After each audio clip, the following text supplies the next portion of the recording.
Dans notre communauté, en fait, les gens ne sont pas, euh, ils n'ont pas développé leur potentiel, comme le monsieur a dit. Même quand ils ont fait des études et qu'ils ont fini leurs études, ils ont les masters, tout ça.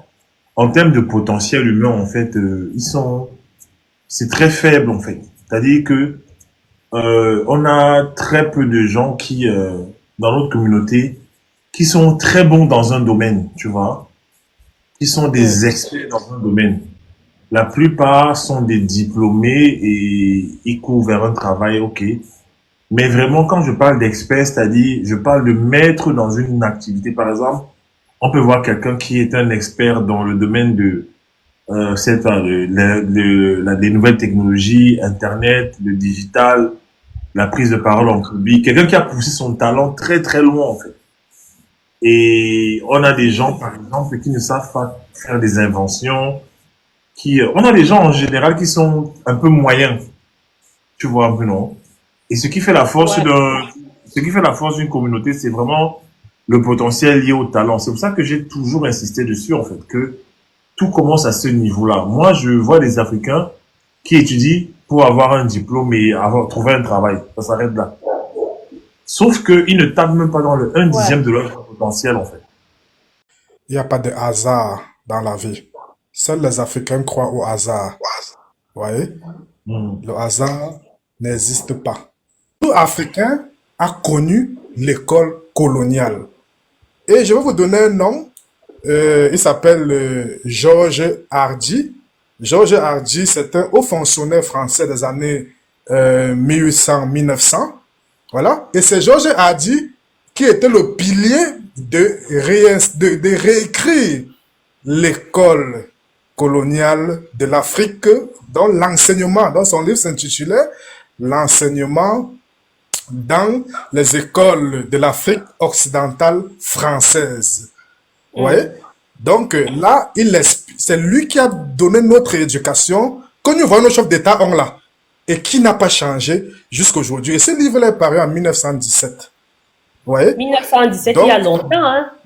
Ah. oui, ce livre est paru en 1917. Allez taper sur Google, vous cherchez Georges Hardy et vous allez voir qui il était.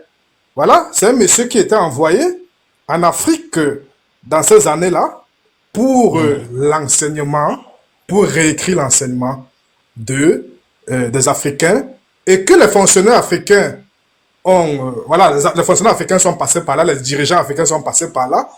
Et aussi, nous autres Africains, petits-enfants, petits-fils, on est passé par là et on baigne dans ça. Mais qu'est-ce que c'est cette école coloniale? Il faut aller chercher pour voir Comment? ce que c'est cette école coloniale française. Voilà, qui a été... c'était quoi le but en fait? C'était quoi le but de cette école? Le but de cette école, c'était de former des administrateurs coloniaux. Cette école rédigée par Georges Hardy à l'Afrique occidentale française, qui n'a pas changé jusqu'à aujourd'hui, voilà, ça enseigne quoi? Ça enseigne des administrateurs. Administrateur, c'est quoi? Ça veut dire que tu es un subordonné. Vous voyez? Donc ça veut Oui, dire que quoi? Ça veut dire que tu es un exécutant. Et tu es oui, condamné à prendre des ordres. Voilà. Quelqu'un qui est condamné à prendre des ordres ne réfléchit pas. Il n'invente rien. Il copie. oui, Et vous vous étonnez que non, aujourd'hui les gens copient. Non, vous ne devez pas vous étonner. Vous ne devez pas vous étonner que les gens copient. oui. Vous voulez qu'il devienne quoi? Un être humain, c'est ce qu'il a dans la tête un être humain, c'est son éducation, c'est son instruction. Si vous lui mettez ça, la copie, dans la tête, c'est clair il va reproduire ça. Et de génération à génération. Même quand le roi Léopold II envoyait les colons en Afrique, il leur a donné des consignes claires. La première consigne qu'il avait donnée aux colons, c'était d'empêcher les Africains d'avoir toute initiative de créativité, de création en fait. C'est-à-dire qu'on a tout fait pour que tu n'aies jamais le temps de créer. C'est pour ça que même à l'école, on faisait beaucoup la coranisation, c'est-à-dire que tu lis les cours et à partir des cours là, tu reproduis ça à la composition et c'est comme ça que tu obtiens une note. En fait, on nous a fait tout simplement bûcher les coups et les recracher à l'examen. On ne nous a jamais posé dans un environnement avec des problèmes à résoudre, en fait. Il n'y a pas eu de pensée critique comme je vois dans les universités américaines où les élèves sont exposés à des vrais problèmes de société et chacun apporte des solutions, quoi, en réfléchissant. Chez nous, c'est vraiment tout le temps, les gens sont en train de, comme il a dit, de mémoriser.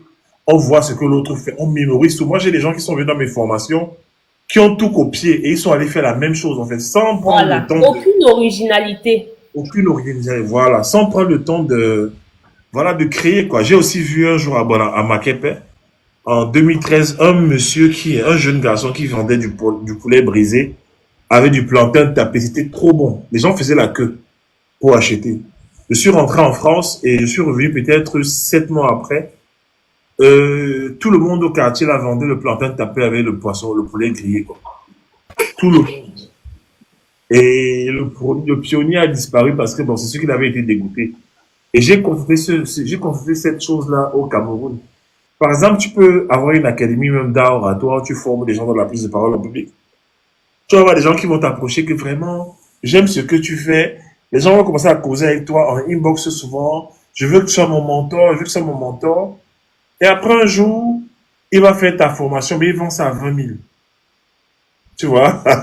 Ta même formation que tu as donnée, il va faire ça à 20 000. En fait, il t'approchait, pas parce que il voulait apprendre, il t'approchait pour copier ton système, pour aller le vendre, en fait. Copier, ouais.